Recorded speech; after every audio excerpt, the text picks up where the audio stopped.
Le commandant KLN fixait le vide, et dans le reflet terni de la vitre, il ne voyait que les visages de ceux qu'il avait perdus.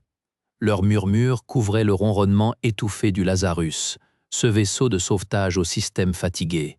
Mes mains se serrèrent sur les accoudoirs du fauteuil de commandement, les jointures blanchissant pour contenir le tremblement familier. L'oscillation du champ de gravité artificiel dépasse les tolérances recommandées de 3%, annonça Jax, sa voix synthétique coupant l'air immobile. Le châssis métallique resta debout près du panneau de navigation, sa lueur bleue reflétée dans les écrans noirs. « Ça fait 6 mois qu'elle dépasse les tolérances », grommela le docteur Vance sans lever les yeux de son lecteur portable. Il était affalé sur une console secondaire, sa blouse trop grande pour son corps frêle. Elle tiendra, ou elle ne tiendra pas. Les statistiques sont muettes sur ce point. Je sentis plutôt que je ne vis le lieutenant Rourke s'approcher. Elle s'arrêta à ma droite, les bras croisés, son regard balayant les données de télémétrie, avec une méfiance professionnelle. Les niveaux de stress structurel sont stables, commandant. Pour l'instant. Son ton était neutre, trop neutre. Elle attendait que je parle, que je donne un ordre, que je sois autre chose qu'un fantôme assis dans ce fauteuil. Je ne détournais pas les yeux du reflet. Le mien, cerné, se superposait à celui de mon ancien officier en second. Je suivis le protocole. Les mots me brûlaient la langue, un serment devenu cendre. Maintenez la veille, lieutenant. Rourke resta un instant de plus, puis son pas ferme s'éloigna vers la station des communications. Le silence se referma, plus lourd que le bourdonnement des machines. Vance tourna une page avec un bruit sec. Jax clignota, inutile. Puis l'alarme retentit, un crépitement strident et urgent. Sur l'écran principal, un signal de détresse se matérialisa, désespéré et crypté, ses lignes de code saignant dans le vide. Signal de détresse prioritaire. Source, Vexa Prime. La voix synthétique de Jax glaça l'air déjà stagnant. Les lignes de code pulsèrent sur l'écran, un cœur numérique en arrêt. Vexa Prime. Colonie classée abandonnée depuis 6 cycles. Un nom que même les registres avaient oublié. Rourke se tourna vers moi, les mains crispées sur le bord de la console. Coordonnées de sauts invalides. Les cartes indiquent un couloir saturé de débris cristallins. La pluie de verre, murmura Vance sans lever les yeux de son dossier. Des lames monomoléculaires, elles déchiqueteraient le blindage comme du papier. Son ton était celui d'un médecin annonçant une mort certaine. Jax clignota. Protocole de sauvetage samaritan. Réponse obligatoire à tout signal de détresse authentifié. Authentification complète. Mon serment me noua les entrailles. Sauvé. Toujours sauvé. Mais les fantômes de mon ancien équipage se pressaient derrière moi, silencieux, accusateurs. J'avais suivi le protocole. Je les avais conduits à la mort. Commandant, insista Rourke, son visage franc durci par l'urgence, le Lazarus ne survivra pas à l'approche. C'est un piège. Ou un cadavre qui appelle? Je regardais le signal. Un dernier appel dans le vide. Une dernière chance d'être celui que j'aurais dû être. Mes mains tremblèrent sur les commandes de navigation. Je les immobilisa contre le métal glacé. Préparez le saut de secours, j'ordonnai, la voix rauque. Coordonnée du signal. Rourke resta immobile une seconde, son regard un mélange de défi et de résignation. Elle se détourna pour exécuter l'ordre. Vance ferma son dossier avec un soupir qui valait toutes les réprimandes. Jax intégra les données. Calcul engagé, saut en hyperespace dans 3 minutes. Risque estimé, élevé. Le Lazarus trembla quand les moteurs s'activèrent, un vieux géant poussé vers son dernier combat. Les lumières du pont baissèrent, préparant la déformation spatiale. Je m'accrochai à mon fauteuil, fixant le vortex qui se formait sur l'écran principal. Une porte vers le passé, ou vers la fin. Le Lazarus s'engouffra dans la turbulence de l'hyperespace, direction Vexa Prime. Que trouverait-il dans cette colonie réputée perdue? L'hyperespace se dissipa dans un éclair blanc, immédiatement remplacé par un silence sinistre, puis par le crissement de 1000 lames de verre raclant le blindage. Le pont du Lazarus fut pris dans une convulsion soudaine. Je fus projeté contre les commandes, le souffle coupé. Les lumières vacillèrent, puis s'éteignèrent, nous laissant dans le rouge sang des alarmes de secours. « Impact !» hurla Rourke, cramponné à son poste. « Débris cristallins sur toute la surface !» Le crissement devenait un rugissement. Des perforations lumineuses apparurent sur la carte des systèmes, comme une infection se propageant. Le vaisseau tremblait, chaque nouvelle lacération lui arrachait un gémissement métallique. Jax, immobile au centre du pont, annonça avec sa cadence mécanique implacable. Système de navigation. Compromis. Propulsion secondaire, perte de pression, blindage ventral, efficacité à 17%. Les chiffres tourbillonnèrent devant mes yeux, une litanie de morts. Mon serment nous avait conduits ici, dans cette tempête de cristaux monomoléculaires qui déchiquetaient notre coque comme du papier. Commandant, Rourke se tourna vers moi, son visage franc tracé par la lumière des alarmes. Nous ne pouvons pas rester ici. Atmosphère ou pas, nous devons descendre, ou nous serons réduits à une carcasse flottante. Un nouveau choc, plus violent, nous secoua. Une console explosa près de Jax, projetant des fragments. Son châssis resta droit, mais sa lueur bleue papillota. Alors que les alarmes hurlantes semblaient former un chœur funèbre, la voix brouillée de la colonie parvint enfin, répétant en boucle des coordonnées d'atterrissage fragmentées. Le seul chemin possible, descendre plus profondément dans la tempête. Le Lazarus toucha le sol dans un craquement de métal tordu, glissant sur la roche noire avant de s'immobiliser dans un silence soudain et oppressant. Je relâchai ma prise sur le pupitre, mes phalanges douloureuses. Les alarmes s'étaient éteintes, remplacées par le grésillement des systèmes endommagés. La poussière cristalline, fine comme de la cendre, tourbillonnait déjà devant les écrans brisés. Rourke se détacha de son siège, son regard balayant le pont dévasté avant de se poser sur moi. Pas de mots. Son silence était pire qu'une réprimande. L'atmosphère tient, grommela Vance depuis l'écran médical. Sa voix était un murmure statique. Pour l'instant, mais si cette poussière est ce que je pense, ne respirez pas profondément. Je me levai, mes jambes flageolantes. Rourke, équipe d'exploration, minimum. Elle hocha la tête, serrant les dents. Elle pointa 2 noms sur son terminal, rapide, efficace. Son obéissance mécanique me transperça. Dehors, le monde était en noir et blanc. Une lumière grise tombait d'un ciel voilé. Les structures de la colonie se découpaient plus loin, silencieuses. Notre traînée d'atterrissage avait labouré la roche sur 100 mètres, laissant derrière nous des débris de notre propre coque. Nous avons trouvé les premiers corps près du hangar principal. Ils n'étaient pas déchiquetés, juste percés. Recouverts d'une fine couche poudreuse qui scintillait faiblement. Ils étaient assis, adossés, comme s'ils avaient attendu la fin. Leur combinaison était intacte. La mort était venue de l'intérieur. Rourke s'accroupit près d'une forme, essuyant le visier. Son propre reflet se superposa au visage momifié à l'intérieur. Elle se recula. « Aucun signal de vie », dit-elle d'une voix plate. « Aucune source d'énergie. Le signal venait d'ici. » Elle se tourna vers moi et je vis la compréhension, puis le mépris glacé dans ses yeux. C'était un leurre. Une alerte stridente déchira le silence de nos combinaisons. Pas du Lazarus, du système de détection longue portée. Jax, d'une voix métallique et neutre, parla dans nos oreillettes, signature énergétique massive, émergence hyperspatiale, identification, caryon. Je levai les yeux vers le ciel voilé. Une étoile nouvelle y naissait, froide et précise. Elle grossissait.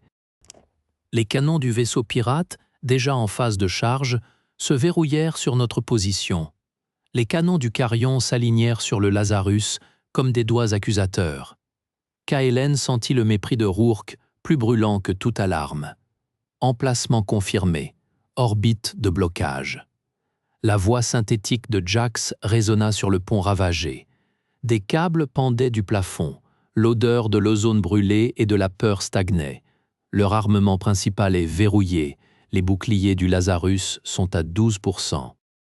Les moteurs principaux ne répondent pas. Rourke ne le regardait pas. Elle pianotait sur son terminal avec une précision froide, mécanique. Option de fuite, néant. Option de combat, néant. Elle prononça chaque mot comme un clou qu'on enfonce. Le docteur Vance se tenait près de l'écran médical, les bras croisés sur sa blouse tachée. L'atmosphère est encore stable. Pour combien de temps, je ne sais pas. Mais cette poussière, elle s'infiltre. Les filtres des combinaisons sont saturés à 40%. Je fixais le monstre d'acier qui emplissait l'écran principal, le caryon. Sa coque était une mosaïque de plaques arrachées à d'autres vaisseaux, une cicatrice orbitale. Mon serment nous avait menés ici, droit dans la gueule du prédateur. Le réacteur de saut de secours, dis-je. Ma voix était éraillée, mais ne tremblait pas. Il est intact. Rourke cessa de taper. Elle tourna enfin la tête. Son regard était un glacier. C'est un réacteur instable, Kaelen, pas une arme. Il peut en devenir une. Je me levai, sentant chaque muscle protester. Nous le surchargeons. Nous attirons le carillon dans notre sillage au moment du saut. La déchirure hyperspatiale l'aspirera, le déchiquettera. Le silence qui suivit fut plus lourd que toute la pression atmosphérique de Vexa Prime. Vance laissa échapper un rire bref, sans humour.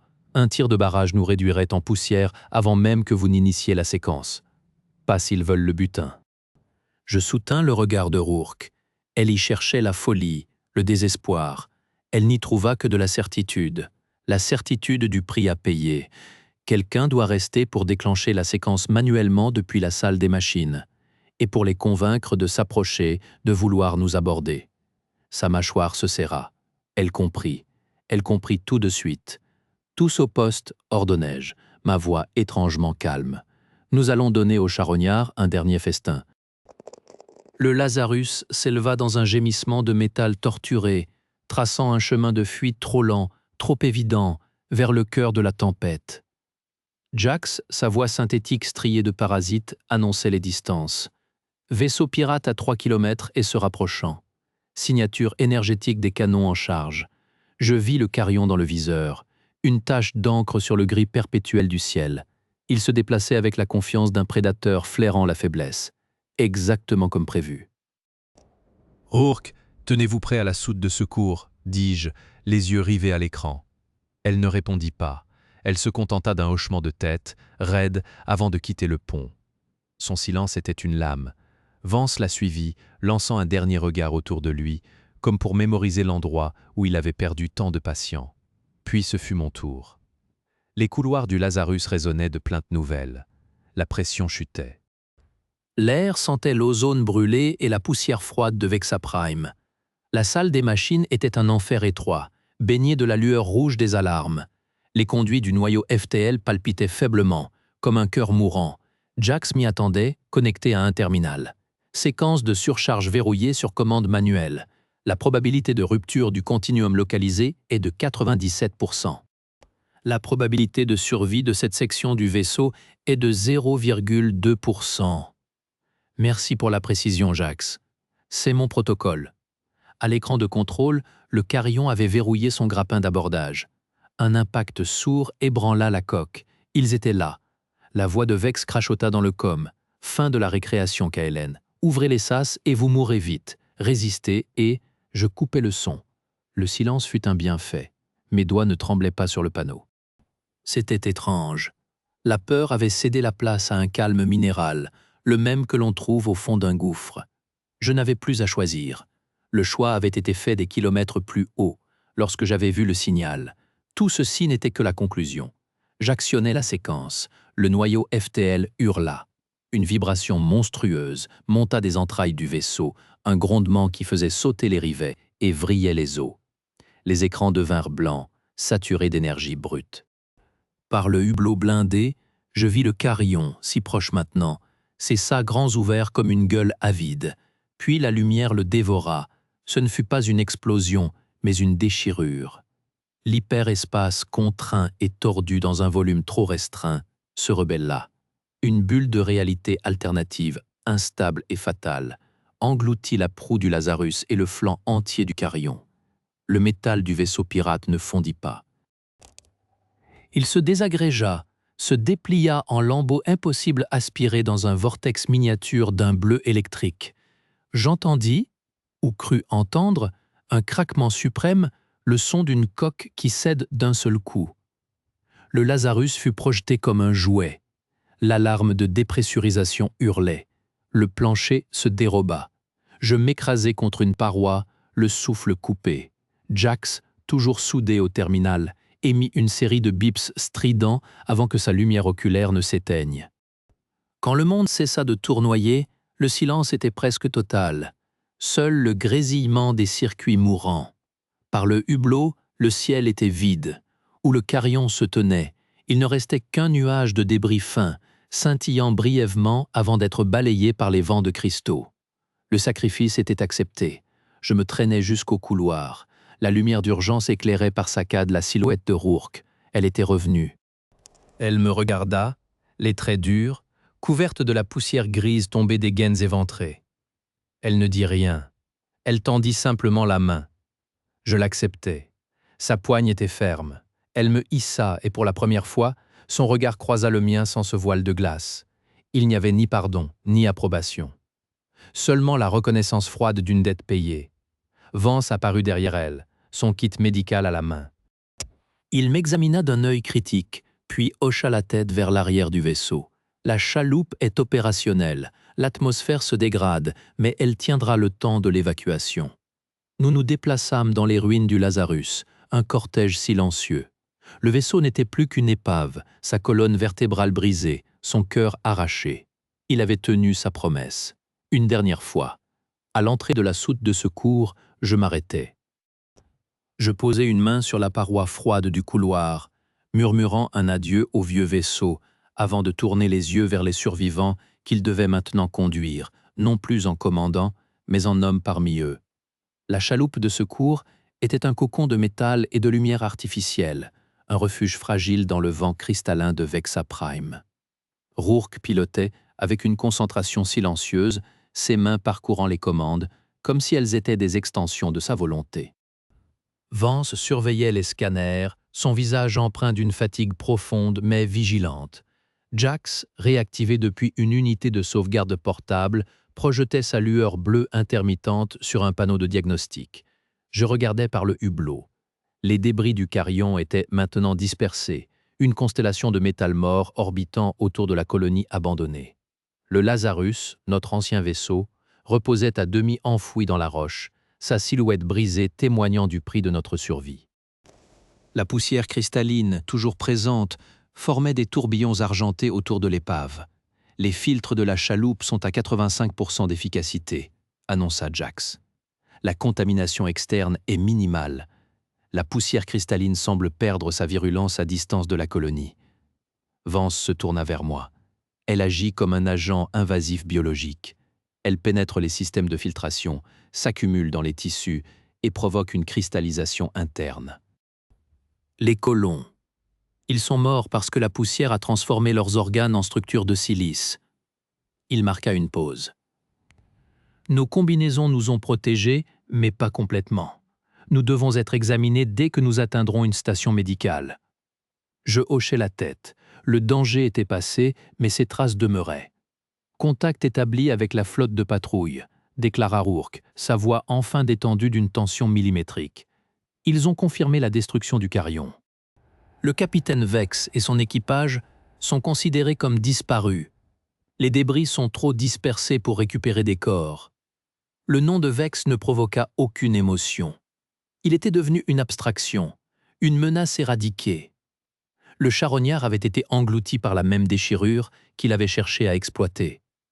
Ils nous attendent à la station Gamma 7, poursuivit Rourke. Un transport médical est prépositionné. Le voyage vers Gamma 7 fut une traversée du silence. Nous n'évoquions pas le Lazarus, ni le carillon, ni les corps sur Vexa Prime. Nous portions le poids de ces choses comme une seconde peau, une armure invisible forgée dans la tempête de verre. À l'arrivée, l'équipe médicale nous attendait. Des scanners approfondis confirmèrent ce que Vance suspectait. Des traces microscopiques de cristaux dans nos systèmes respiratoires, mais aucune progression. La poussière de Vexa Prime était inactive hors de son environnement natal. Nous serions surveillés, mais nous survivrons. Dans la salle de débriefing, face aux officiers de la flotte, je racontais l'histoire. Le signal, le piège, la tempête, le carillon, le sacrifice. Je ne mentionnais pas les fantômes qui m'avaient accompagné. Ils étaient mon poids à porter, pas celui de la flotte. L'officier supérieur, un homme aux cheveux gris et au regard direct, posa ses mains sur la table. Le protocole samaritain a été respecté, même dans des conditions extrêmes. La destruction du carillon élimine une menace significative pour les colonies frontalières. Vos actions, commandant KLN, ont sauvé votre équipage et accompli une mission de sécurité critique. Je ne répondis pas. Sauver l'équipage avait été la seule victoire. Le reste était des conséquences. Plus tard, dans les quartiers d'attente, Rourke s'approcha. Elle portait une tenue civile, simple, mais son posture était toujours celle du lieutenant. « Ils nous assignent un nouveau vaisseau, dit-elle. Le Phénix, un modèle de sauvetage de dernière génération. » Je regardais ses yeux. La glace avait fondu, mais une nouvelle résolution s'était formée, plus solide, plus durable. « Vous acceptez le poste ?» je demanda. « J'ai accepté », elle répondit. « Vance aussi. Jax sera intégré au système central. » Elle marqua une pause. « Ils ont besoin d'un commandant. » Je savais ce qu'elle ne disait pas. Ils avaient besoin de quelqu'un qui connaissait le prix du passage, qui avait payé la dette et pouvait naviguer avec cette connaissance. « Je ne commanderai plus », je déclara, « mais je servirai, comme officier de liaison, comme conseiller.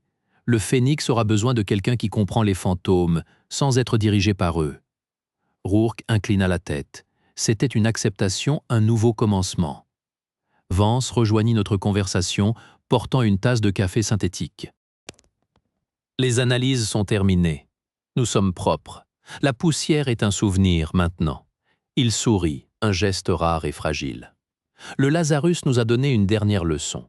Parfois, la survie nécessite de laisser une partie de soi dans les débris. » Jax, depuis son unité portable, émit un bip. Le transfert des données opérationnelles est complet. Le protocole samaritain reste actif. La mission continue. Nous nous tenions là, les 4 survivants, dans la lumière artificielle de la station. Le Lazarus était une épave sur Vexa Prime. Le Carillon était une constellation de débris. Vex était une entrée dans les registres des disparus. Les colons étaient des silhouettes momifiées sous la poussière argentée. Et nous portions leur mémoire, leurs sacrifices, leurs dangers éradiqués, comme des cartes gravées sur notre peau. Nous avions traversé la pluie de verre, payé le prix du passage et émergé, non indemnes, mais entiers. Je regardais par le hublot de la station, vers les étoiles. Le vide n'était plus un miroir pour les fantômes. Il était un espace à naviguer, avec la certitude calme que certains sacrifices sont nécessaires et que certains survivants doivent continuer à porter la lumière, même si elle est forgée dans les ténèbres. Le Phénix attendait. Et nous, ces nouveaux gardiens, nous savions exactement ce qu'ils signifiaient. Renaissance après l'incendie, ascension après la chute. Nous embarquerions bientôt, avec nos cicatrices et notre résolution, pour répondre aux prochains signaux dans le vide avec les yeux clairs et les mains fermes.